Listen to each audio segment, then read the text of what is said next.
sendero. Señor, estoy afligido, dame vida según tu promesa. Lámpara es tu palabra, Señor, para mis pasos.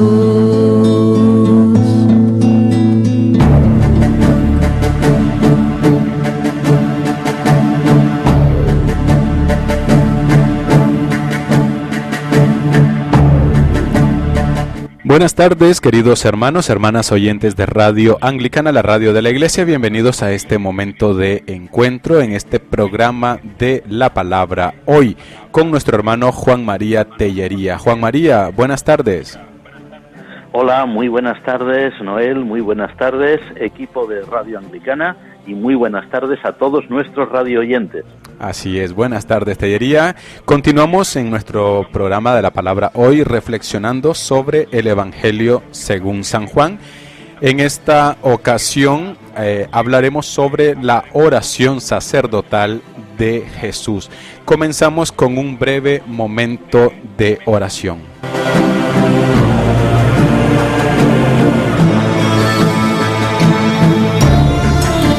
Oremos. Padre nuestro que estás en los cielos, te damos gracias por esta oportunidad que nos das de reunirnos en tu nombre. Gracias por tu palabra, gracias por tu Espíritu Santo, gracias por el regalo que nos das en Jesucristo tu Hijo. Y también gracias, Señor, por esta disposición que das a nuestro corazón en el que podamos tener este momento de encuentro con tu palabra y de encuentro contigo. Te pedimos, Señor, que este momento sea beneficioso para nuestro espíritu y que podamos también crecer en conocimiento, pero también en amor hacia ti. Te lo pedimos, Padre, en el nombre de Jesús. Amén. Amén.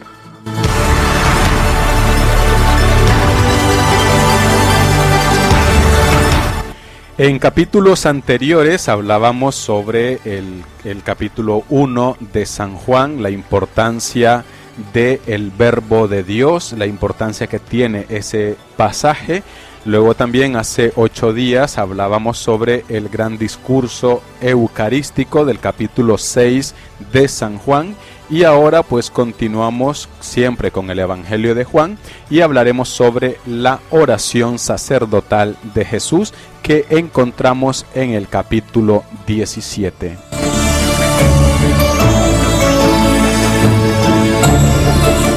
Saludamos también a los hermanos que nos escuchan en este momento a través de la transmisión simultánea en las páginas de Facebook de Iglesia Anglicana España, Iglesia Anglicana Zaragoza, Radio Anglicana, y también a los que nos escuchan a través de la web de radioanglicana.es y en las aplicaciones móviles, tanto en el territorio nacional como también en otras partes del globo.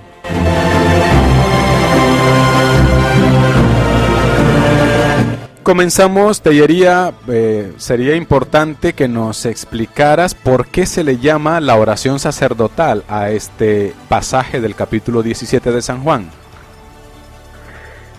Muy buenas tardes de nuevo, Noel, muy buenas tardes a todos nuestros amigos que nos están escuchando y también, como habíamos dicho, a todo el equipo de Radio Anglicana. La pregunta que formulas es realmente importante porque a veces se oye hablar por ahí, la oración sacerdotal de Jesús, y la pregunta que tú nos has formulado es la que se preguntan muchos: ¿por qué se la llama así? Bueno, en realidad el ministerio sacerdotal, tal como lo entienden las Sagradas Escrituras, es básicamente un ministerio de intercesión. Los sacerdotes en el antiguo pueblo de Israel tenían varias funciones, pero una de sus funciones más destacadas era precisamente la intercesión. Interceder por el pueblo, interceder ante Dios por los israelíes, los israelitas, e interceder también, que eso es lo que Israel tendría que haber hecho, pero no lo hizo siempre, por las otras naciones. En este capítulo especial del Evangelio de Juan, capítulo 17, se recogen unas palabras de Jesús que no tienen lugar en ningún otro evangelio.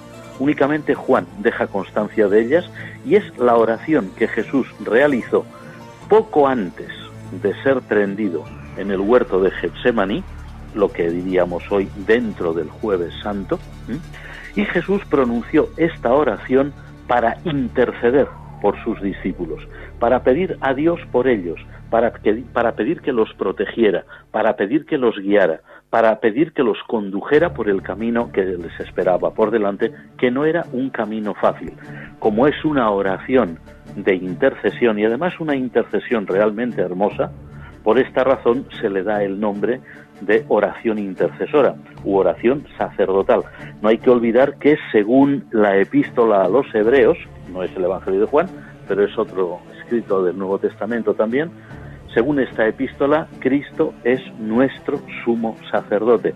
Pues en aquel momento, cuando Jesús se disponía a ir con sus discípulos al huerto de Getsemaní, oró con ellos y esa oración quedó recogida ahí en el Evangelio de Juan, la oración sacerdotal. Interesante, Juan Mari, interesante. Y también animamos a nuestros hermanos oyentes para que si tienen alguna duda en relación a este texto de Juan capítulo 17 puedan compartirla con nosotros en este momento en directo a través de nuestro WhatsApp del 0034 para los que están fuera del territorio, 698-680696 es el número directo por el que pueden acceder y pueden formularnos sus preguntas y aquí nuestro hermano Juan Mari estará encantado de poderles dar una respuesta. Seguimos, Juan Mari, con este pasaje del capítulo 17, después de saber que Cristo es nuestro sumo sacerdote y que intercede por los suyos. ¿Cómo se presenta Jesús a sí mismo en esta oración, en este texto, Juan Mari? Pues se presenta de dos maneras realmente impresionantes, que no encontramos en otros evangelios. En primer lugar, Jesús se presenta como el enviado. En el versículo 3 de este capítulo 17, citando de la versión evangélica o protestante Reina Valera, se lee literalmente: esta es la vida eterna, que te conozcan a ti, el único Dios verdadero, y a Jesucristo a quien has enviado. Es decir, Jesús es aquel que ha sido enviado por Dios Padre, que tiene una conciencia plena de que está en el mundo porque Dios Padre así lo ha querido, porque le ha hecho venir aquí con una misión muy importante.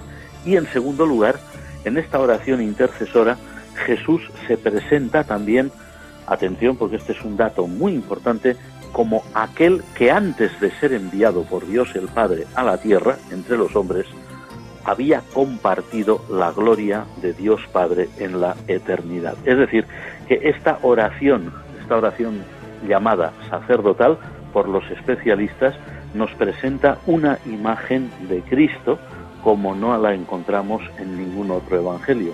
Jesús, según estas palabras, tiene plena conciencia de quién es, quién había sido antes de ser un ser humano, y tiene plena conciencia de la misión para la cual el Padre lo ha enviado. Estupendo, interesante, muy bien, gracias Tellería. ¿Qué pide Jesús especialmente por sus discípulos y por qué lo hace? Mira, esta pregunta es muy importante si tenemos en cuenta que Jesús lo que pide por sus discípulos es básicamente dos cosas. Dos cosas que nos tienen que hacer pensar y reflexionar mucho. En primer lugar, Jesús pide claramente, le dice a Dios Padre, hablándole de los discípulos, dice: no te pido que los saques del mundo, sino que los guardes del mal. Y esto es algo fundamental, por una razón. Jesús, como hombre realista que era, Jesús no tenía ninguna intención, pese a lo que a veces se ha dicho por ahí, no tenía ninguna intención de fundar una comunidad de personas completamente alienadas o personas completamente ajenas a las realidades de este mundo. Jesús no entraba en sus proyectos que la comunidad de sus discípulos, lo que luego llamamos la Iglesia, fuera algo completamente desvinculado de las realidades humanas. Al contrario, Jesús quiere que sus discípulos, Jesús quiere que la Iglesia esté plenamente integrado en el mundo porque tiene que hacer una labor en el mundo, no fuera del mundo. Por eso dice, no te pido que los saques del mundo, eso sí, que los guardes del mal. Jesús es plenamente consciente de que la comunidad que él organiza, la comunidad de sus discípulos, va a tener graves problemas ya en aquellos momentos, ya en los años en los que Jesús ya dejó de estar con nosotros. Jesús es plenamente consciente de que la comunidad de los discípulos, que es la Iglesia, a lo largo del tiempo va a arrostrar una gran cantidad de dificultades, una detrás de otra. Por eso pide a Dios, en primer lugar, no que los aparte del mundo, que no tendría sentido, pero sí que los proteja, que los guarde del mal. Jesús es realista y Jesús quiere que su comunidad de discípulos, la Iglesia, sea una comunidad realista, como se suele decir, con los pies en la tierra.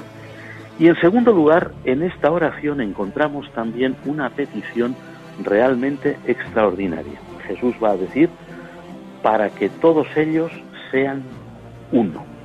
Pero quiere decir que sean una sola cosa, que sean uno, verdaderamente, aunque sean distintos. A ver, Jesús conocía perfectamente bien a todos sus discípulos que estaban con él, los conocía perfectamente. Jesús sabía cómo era cada uno, lo que pensaba cada uno, lo que creía cada uno, los temores que tenía cada uno, cuáles eran los puntos fuertes o los puntos débiles de cada uno, y Jesús comprobaba que eran realmente muy diferentes unos de otros. Pero aún así, la petición de Jesús a Dios Padre es que todos esos discípulos, los que van a constituir el fundamento de la comunidad que es la Iglesia, que fueran uno. Es decir, a pesar de sus diferencias, a pesar de todo lo que los hacía distintos unos de otros, que supieran encontrar aquello que los unía, el fundamento común a partir del cual tendrían que ir edificando poco a poco la Iglesia, que es el cuerpo de Cristo. Por lo tanto, resumiendo la respuesta, Noel, dos cosas muy importantes es lo que pide Jesús a Dios Padre. Primero, que la Iglesia permanezca en el mundo, apartada del mal, pero siempre en el mundo. Y segundo, que la Iglesia sea una. Gracias, Tellería. Tenemos una pregunta que nos hacen desde Madrid y nos dicen, referente a la unidad, ¿es una unidad visible o literal o espiritual? Pues probablemente en el pensamiento de Jesús, en el pensamiento que encontramos en el Evangelio de Juan y en el resto del Nuevo Testamento, es una unidad evidentemente espiritual, puesto que, como decimos, cada discípulo, cada persona, cada creyente es diferente unos de otros, pero al mismo tiempo también es una unidad que se hace visible para el mundo, porque de no ser así, pues la Iglesia no hubiera existido y la Iglesia pues nunca hubiera llegado a ver la luz, hubiera sido sencillamente pues poco menos que un club de personas que más o menos se llevaban bien, se veían de vez en cuando y poco más. Jesús habla de una unidad de propósito, de una unidad de acción, de una unidad de testimonio incluso, y para que eso sea real, la Iglesia debe mostrarse como una. Eso no quiere decir que la Iglesia no pueda ser distinta, porque todos somos distintos, o que en la Iglesia no puedan coexistir sensibilidades distintas, que sin duda coexisten, o incluso, pues ya pasando los siglos y desarrollándose la Iglesia de una manera en unos sitios y en otros de otra, pues no quiere decir que no puedan desarrollar incluso tradiciones muy propias, ¿no? O cosas muy propias de cada lugar, pero debe existir siempre en la base. Debe haber una conciencia universal en todos los cristianos de que hay un fundamento común, de que hay un fundamento único y de que ese fundamento, esa base, es la que nos impulsa, primero, a vernos como hermanos, no como adversarios, ni como enemigos, ni mucho menos, sino como hermanos, y a presentar al mundo un testimonio unido acerca de Cristo, que es lo que nos une. Muy bien, de Barcelona nos preguntan, pero yo creo que en esta misma respuesta que has dado ya también se responde, pero bueno, aún así nos formulan la siguiente pregunta y nos dicen, unidad en los creyentes, ¿cómo debe entenderse? Ya que cuando Jesús dijo, para que el mundo crea, podemos entender de que tiene que ser una unidad que se vea. ¿Cómo puedo entender esto? Y enhorabuena por el programa. Pues damos muchas gracias a estos amigos de Barcelona. No sé si hablan catalán o no, se lo digo en catalán, muchas gracias, porque seguro que esto sí que me van a entender. Y bueno, ellos mismos, a ver, en la pregunta que se había formulado antes, pues ya hemos venido a decir un poquito más o menos lo mismo, pero sí, no hay ningún problema en repetir lo que es fundamental. Es muy evidente que el cristianismo, a lo largo de los 20 siglos que tiene de historia, pues ha ido adquiriendo formas distintas que muchas veces, cuando las miramos de cerca, y no hace falta mirarlas con lupa, basta pues una mirada un poquito atenta, aunque sea superficial, pues nos percatamos de que esas diferencias muchas veces son cuestiones puramente culturales. Por ejemplo, las iglesias, por poner un ejemplo, que lo tenemos además hoy muy a mano aquí en España y en otros países, las iglesias orientales, y cada vez en nuestro país hay más representantes de las iglesias orientales por muchos cristianos que vienen de Europa oriental o de otros países orientales y que establecen aquí sus congregaciones. Las iglesias orientales tienen una liturgia desarrollada, muy desarrollada, diferente de las liturgias occidentales.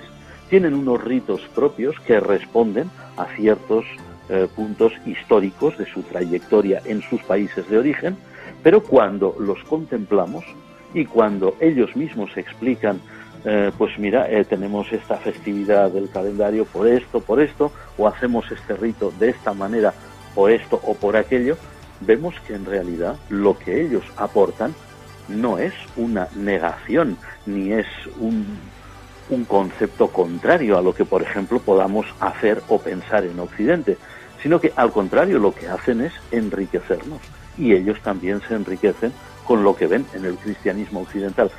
Es decir, que realmente la historia de la Iglesia pues ha ido generando, como decimos, distintas tradiciones, ha ido generando distintas liturgias, a veces incluso un pensamiento teológico diferente, motivado por circunstancias determinadas, pero siempre la base es la misma, siempre el fundamento es el mismo, que es la persona y la obra de Cristo. Y es en este fundamento donde todos los cristianos podemos estar unidos. Simplemente decir, respondiendo un poco también a estas inquietudes, tanto de nuestros amigos de Barcelona como los que nos han preguntado antes desde Madrid, pues decir que, por ejemplo, lo que se llama la Semana de Oración por la Unidad de los Cristianos, que se celebra habitualmente en el mes de enero y que nos reúne a cristianos de diferentes denominaciones, de diferentes ritos, diferentes culturas, pues es muy bonito ver a todos oficiando, como hemos hecho más de una vez, oficiando juntos, a lo mejor incluso en lenguas diferentes, porque hay ritos específicos que se hacen en una lengua específica, aunque luego se explica o se traduce lo que se ha dicho, y es muy bonito ver cómo pueden coexistir distintas tradiciones cristianas porque el fundamento es el mismo y porque se adora al mismo Señor.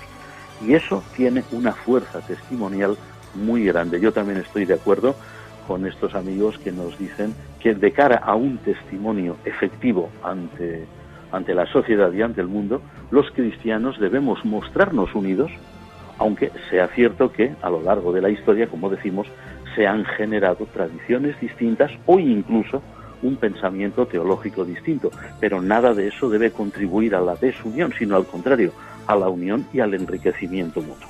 Totalmente, como pasa en la comunión anglicana, que hay unidad en la diversidad en todas las iglesias miembros. Tenemos una pregunta que nos hacen desde Florida, Estados Unidos. Nos dicen, permíteme que se ha quedado pensando el WhatsApp, Tellería, lo tenemos.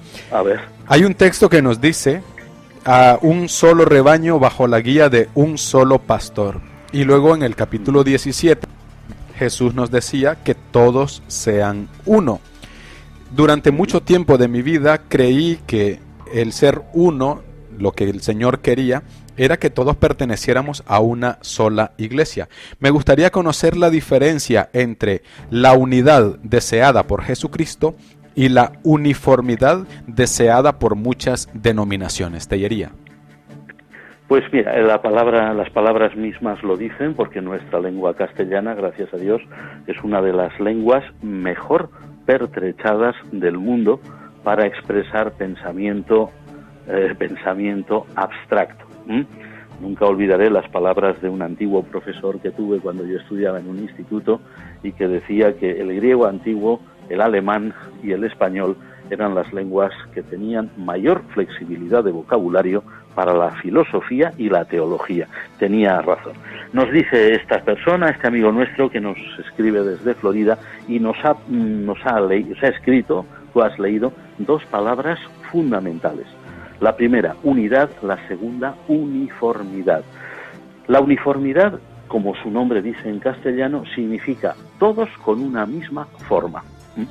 Eso no es lo que quería Jesús, por una razón, porque ya desde el primer momento, en la Iglesia Apostólica, como leemos en el testimonio del Nuevo Testamento y como leemos también en el testimonio de los padres de la Iglesia y de otros documentos que existen de la antigüedad cristiana, desde el primer momento, la Iglesia, aún siendo una sola en Cristo, unidad, que es lo que Cristo creía, lo que Cristo pretendía, aún siendo una, ya desde el primer momento empezaba a manifestar formas diferentes. Pensemos un poquito en cómo el propio Nuevo Testamento, libro de los Hechos, o epistolario paulino también, parece marcar que había unas diferencias entre los que eran, ya en la propia ciudad de Jerusalén, nada más comenzar, los que eran de habla griega y los que eran de habla aramea. No actuaban igual. E incluso tenían, pues parece ser que eran prácticas diferentes. Por supuesto, la unidad la mantenían, porque la unidad estaba muy bien cimentada en la proclama apostólica del mensaje, de la persona y de la obra de Cristo. Pero era inevitable que los que hablaban arameo actuasen de una manera, quizás más conforme a tradiciones recibidas del judaísmo, mientras que los que hablaban griego, aunque fueran también judíos, pero judíos procedentes de otras partes, no ya de la Palestina romana, sino de más allá de sus fronteras, pues tuvieran otros bagajes culturales y actuasen de manera distinta, pero sin embargo estaban unidos en ese propósito inicial. A partir de ahí es muy evidente que las comunidades cristianas orientales, es decir, de la parte oriental del Imperio Romano, pues iban a desarrollar una serie de formas que iban a ser distintas de las de la parte occidental del Imperio Romano. Por ejemplo, las de Italia, las de España, las de Hispania, mejor dicho, las Galias, África, iban a ser distintas. La lengua que iban a emplear, pues sería diferente, y eso haría también que hubiera más diferencias. Pero, sin embargo, había una gran conciencia de que la Iglesia era una sola. Y la gran prueba es que a medida que se iba escribiendo el Nuevo Testamento, aunque el Nuevo Testamento se escribía en griego, no en todos los idiomas que había, sino solo en griego, pues las iglesias lo iban recibiendo y lo iban aceptando muy poquito a poco a medida que les iba llegando, evidentemente. Es decir, que la uniformidad, que es decir, todos iguales, o podemos decir, todos con el mismo uniforme, la misma cara, eso es absolutamente imposible, porque eso no sería la Iglesia de Cristo. La Iglesia de Cristo, para estar verdaderamente unida, tiene que haber en ella elementos no discordantes, no perturbadores de la unidad, pero sí elementos que cada cual con su diferencia aporten y enriquezcan al elenco común, al tronco común. Por lo tanto, la unidad es lo que Cristo quería, pero nunca la uniformidad, porque Jesús sin duda ya preveía que desde el primer momento, ya incluso en la ciudad de Jerusalén, habría diferencias entre los que hablaban una lengua y los que hablaban otra, los que tenían unas costumbres o los que tenían otras, y que esas diferencias se irían haciendo mayores pues a medida que el Evangelio se extendiera. Pero sin embargo el propósito de Cristo era que pese a todo eso hubiera una unidad fundamental. Gracias, Tellería, y de esa manera también respondemos a este hermano que nos escribe desde Miami. Tellería, ¿qué detalle concreto hace de esta oración sacerdotal un pasaje único en todo el Nuevo Testamento? En todo el Nuevo Testamento y casi vamos a decir en todas las Sagradas Escrituras. Mira, a veces hay ciertas discusiones sobre todo en ciertos grupos religiosos que dicen, a ver, ¿qué parte de la Biblia es para nosotros? ¿O qué parte de la Biblia nos llega a nosotros? ¿O nos llega directamente a nosotros? ¿O nos llega, pues digamos, como si dijéramos, pues en segundo término? Es decir, que nosotros no somos los destinatarios primeros, ¿no? Bueno, hay siempre discusiones, ¿no? En realidad, la Biblia, tanto el Antiguo como el Nuevo Testamento, pues a nosotros no nos conoce. No nos conoce porque nosotros hoy vivimos a 21 siglos, casi ya, después de Cristo. Pero sin embargo, atención, en esta oración sacerdotal de Jesús hay un dato que es extraordinario por sus implicaciones. Jesús le dice en esta oración sacerdotal, en esta oración intercesora a Dios Padre, después de haberle hablado de los discípulos que sean uno, que permanezcan unidos, lógicamente, dice, pero no solamente te ruego por ellos, sino también por los que han de creer a partir de la palabra de ellos. Y ahí estamos también nosotros. En este sentido, la oración sacerdotal de Jesús es, casi vamos a decir con total probabilidad, el único texto de las Sagradas Escrituras que con toda claridad se dirige a nosotros.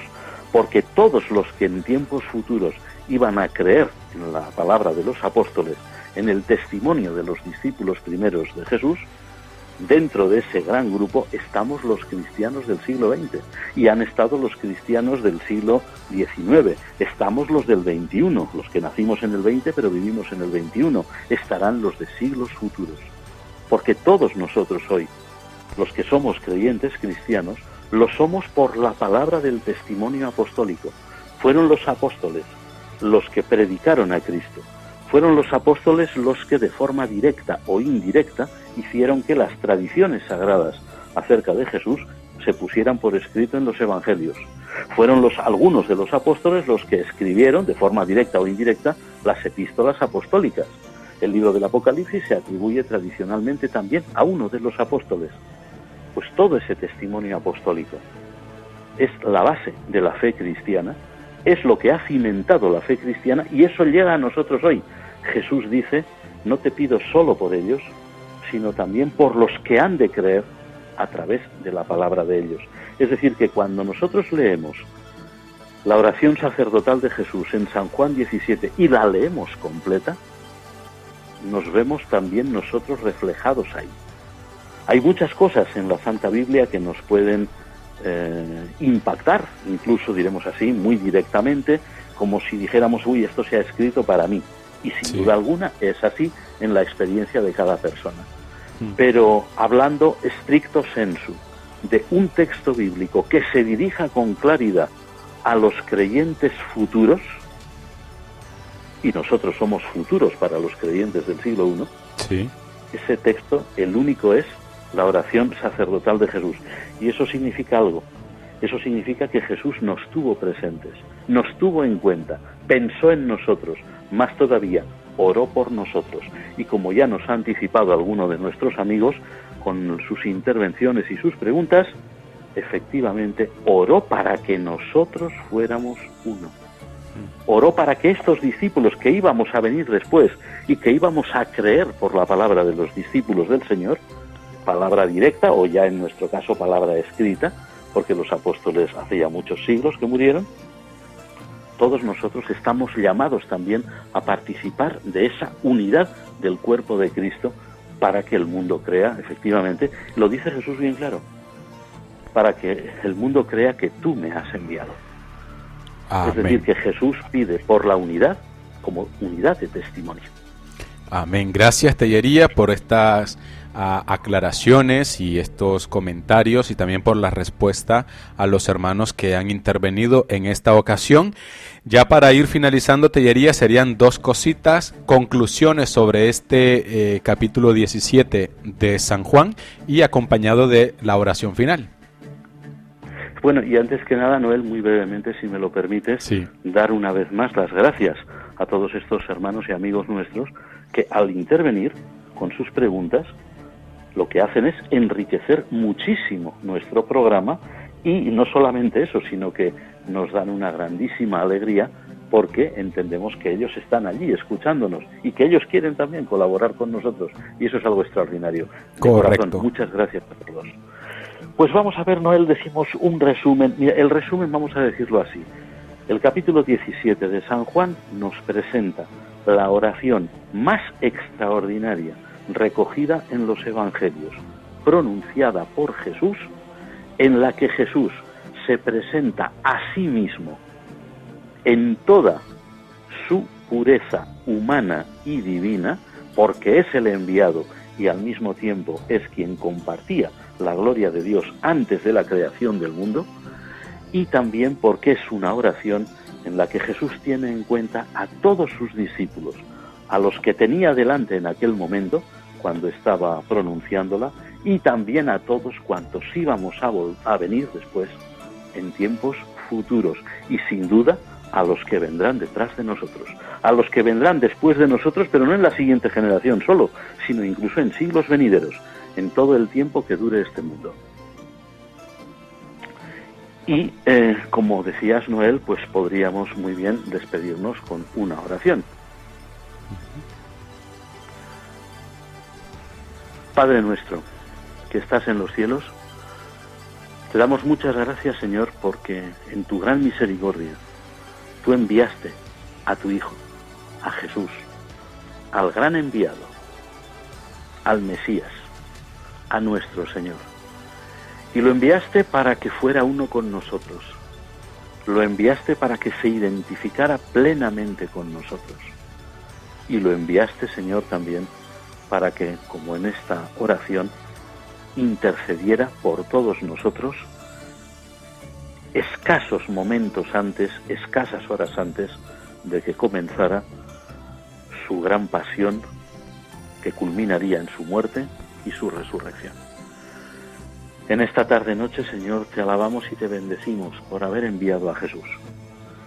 Y te alabamos y te bendecimos, Señor, porque nos llamas a la unidad y porque nos llamas a un testimonio unido, para que este mundo crea, para que este mundo reconozca que Jesús es tu Hijo, que Jesús es nuestro Señor. Y te damos las gracias en el nombre del Padre, del Hijo y del Espíritu Santo. Amén. Amén. Gracias, Juan María. También agradecemos a nuestros hermanos que nos han acompañado a través de las redes sociales, a través de las aplicaciones de Radio Anglicana, a través de la web. Les enviamos bendiciones en el nombre del Señor y les invitamos para dentro de 8 días que continúen con nosotros en este su programa de la Palabra Hoy.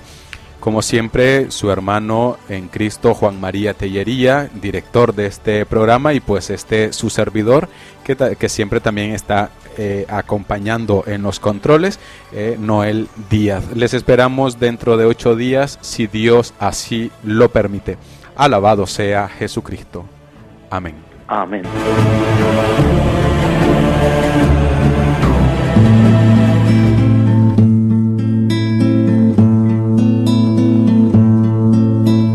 Lámpara es tu palabra, Señor, para mis pasos, luz de mi sendero. Señor, estoy afligido, dame vida según tu promesa. Lámpara es tu palabra, Señor, para mis pasos.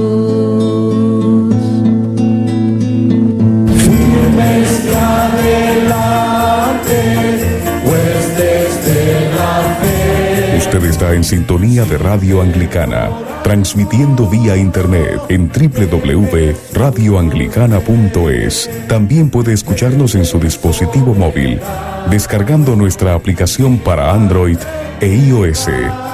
Radio Anglicana, la voz de la Iglesia.